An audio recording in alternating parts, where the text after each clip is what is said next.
રાજકોટ તાલુકા police સ્ટેશનમાં એક બનાવ બનેલો, જેમાં BNS કલમ 109(1), 115(2), 118, 189 મુજબના વગેરે કલમો હેઠળ ગુનો દાખલ કરવામાં આવેલો, જેમાં ફરિયાદી શકીલભાઈ મોહમ્મદભાઈ શાહદાર, જેઓને એના ભત્રીજો હતો જે અવેશ, એના ઘરે આ કામના આરોપી જે છે એ ભાડું લેવાની બાબતમાં તકરાર થયેલી. એ બાબતની તકરારમાં એ લોકોને બોલાચાલી ઝઘડો થતા ઉગ્ર સ્વરૂપ લીધેલું.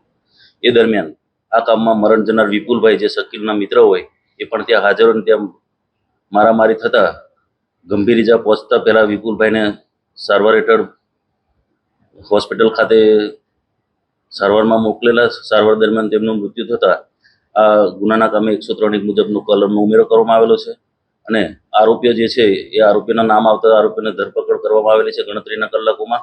જેમાં આરોપીમાં ભગીરથસિંહ વનરાજસિંહ વાઘેલા, અર્જુનસિંહ ઘનશ્યામસિંહ સરવૈયા, સુરેશભાઈ તેજાભાઈ સીસા તેમજ કરણસિંહ સેતુભા સરવૈયા તથા એક કાયદાના સંઘર્ષમાં આવેલ કિશોરોને તેની પણ અટકાયત કરવામાં આવેલી છે. ગુનાહિત ઇતિહાસમાં ભગીરથસિંહ વનરાજસિંહ કરણ વાઘેલા જે છે એનો ગુનાહિત ઇતિહાસ છે, જેમાં એ પોતે તાલુકા પોલીસ સ્ટેશનના પ્રોહિબિશનના ગુનામાં, સાયલામાં પણ પ્રોહિબિશનના ગુનામાં, યુનિવર્સિટી પોલીસ સ્ટેશનના ગુનામાં પણ સંડોવાયેલ છે. મુખ્ય કારણે જે અવેશ કરીને જે આ ફરિયાદીનો ભત્રીજો છે એના ઘરે આરોપી છે, એ આરોપીને ભાડું લેવા માટે ગયેલ, એ ભાડું બાબતે તકરાર થઈ.